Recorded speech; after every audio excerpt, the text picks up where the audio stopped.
Welcome back for another Tired Dad review. I'm Nick, the Tired Dad. Hi.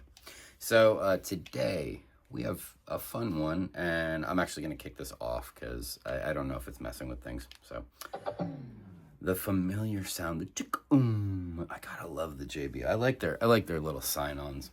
So this JBL sent me another speaker. Go figure. And it's a portable one.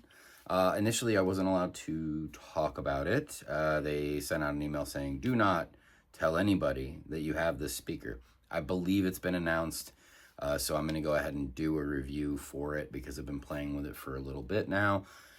This is the JBL Flip 7.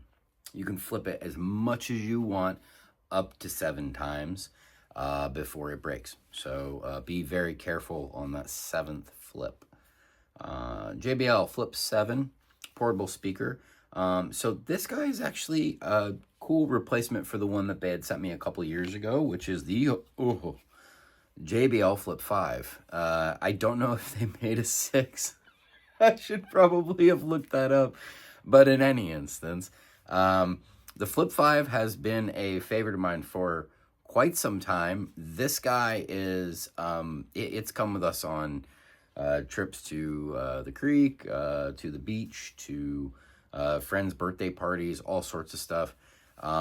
If you've used them in the past, you know they're a really solid speaker. They make good portable speakers in general.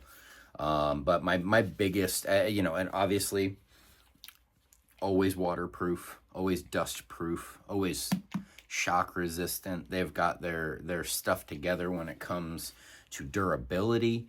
You will notice a couple of different design changes here. JBL is much more prominent on the newer speaker than it is on the older speaker.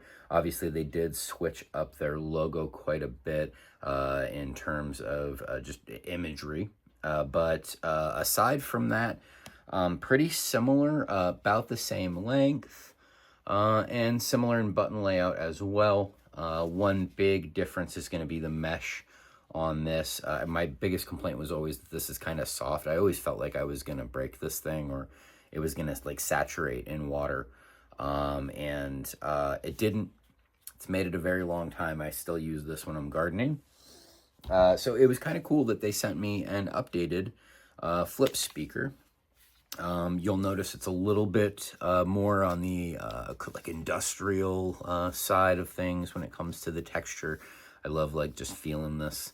It's fantastic. You've got your little air chamber ends as to be expected. They did also change, shore up, I should say, a little bit on the button layout. On the Flip 5, they had their Bluetooth and power buttons sort of segmented in this bezel here, part of the case, and then they had implemented the buttons here. I believe this infinity button is to link speakers back when it was that logo. Your plus or minus on audio, and then your play, skip, reverse, whatever. Similar here, you're going to have your power button, Bluetooth button, and the speaker link buttons kind of embedded into a separate part. And then you have your play, your increase and decrease volume buttons on the mesh itself. So similar in different regards. I will say I do like the way that they approached the ends on this. It's a little bit more protruded. You have a little bit more rigidity, I guess, on the outer rubber. All in all, I expect this to last just as much or just as long as the 5 has. Again, it's been through the ringer with us. I've had it on the back of backpacks, in the back of the car, in the sand. It's never had an issue, and the sound quality has always been fantastic.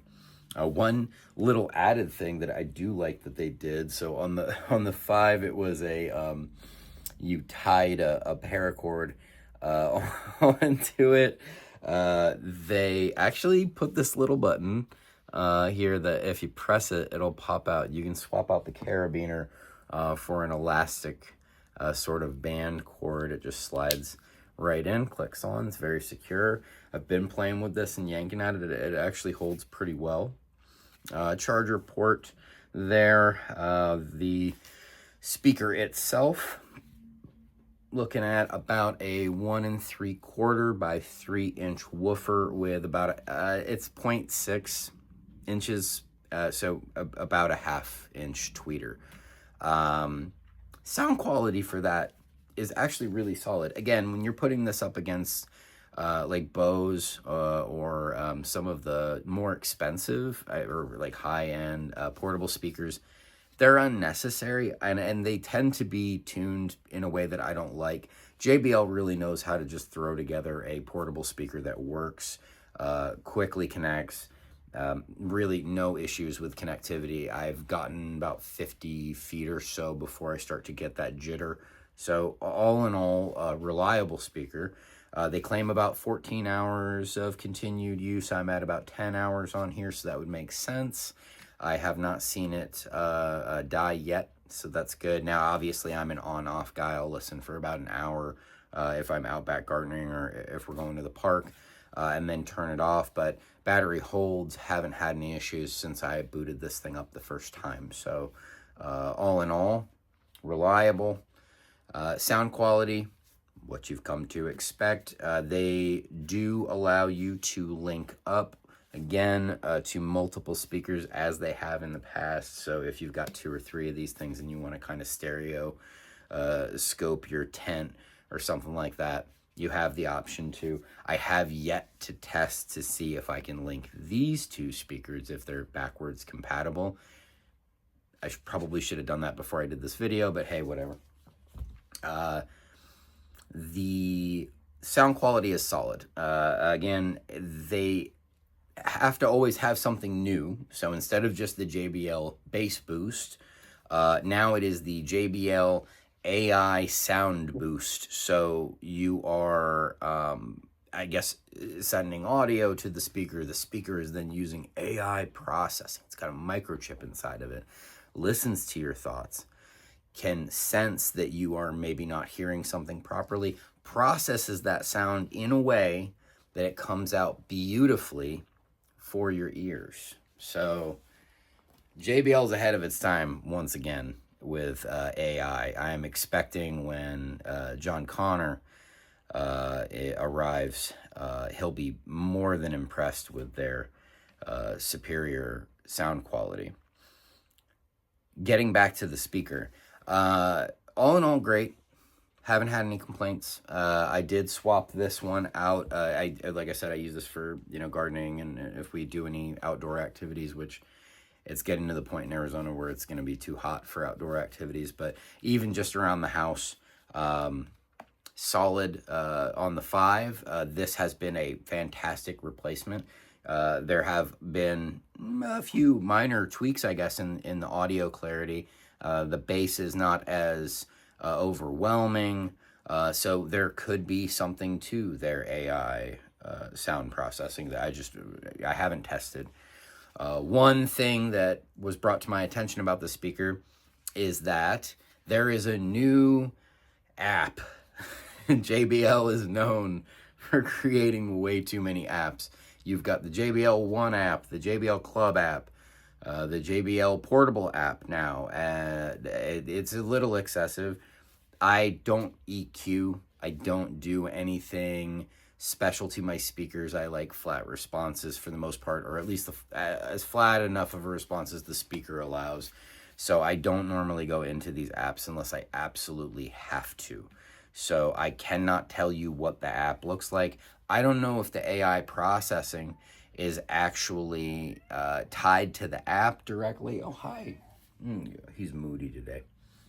I don't know if the AI audio processing is tied to the app, or if, okay, he's a part of the video now, or if we just get it automatically. I have no idea. And again, I probably should have looked into that before I started using it, but who actually buys a new product and then immediately starts to read through the warranty and instruction manuals and go and get the app and check all the settings and that and that? No, you want a speaker that turns on when you press the power button,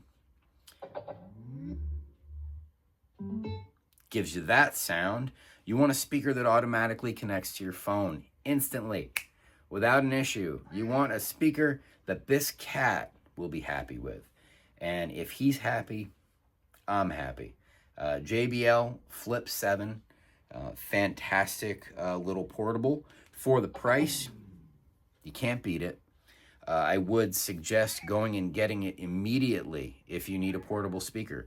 Don't mess around with tin cans and strings.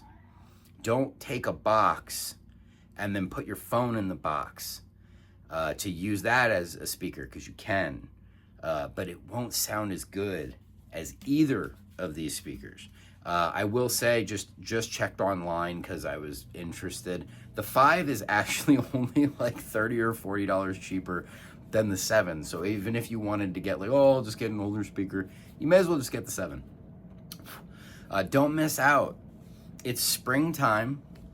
Happy April in another day or two, but it's gonna be summer. You're gonna go to the beach with your chicks or your dudes or your others, and you're gonna want music, and you're gonna want to not get it wet and have it short circuit and kill everyone on the beach. You're gonna want to kick it like a soccer ball down the beach. If a hawk comes, I guess not a hawk because there's no hawks at the beach, but if a seagull comes, picks up your speaker, drops it in the ocean, you want to make sure that that speaker is going to survive not just the seagull, but the ocean. And the JBL Flip 7 is going to ensure that you are not crying in your car later that your speaker did not survive Poseidon's wrath. I hope you guys enjoy my reviews. If you do, like, comment, subscribe. I think those are the words. Ding a bell. Ding. I don't do effects or edits, so this is all in there. I'm going to be at Coachella in 3 weeks. I post a lot of concert videos. Expect to see a ton of them. I will do my best to keep the camera from being jittery, but in the meantime, go through, double check my JBL reviews because they're so entertaining and you love me, and buy the Flip 7. Don't forget to bring a towel and have a great summer. I look forward to doing more reviews for you in the future. I am Nick, the Tired Dad, and now I'm gonna press the stop button.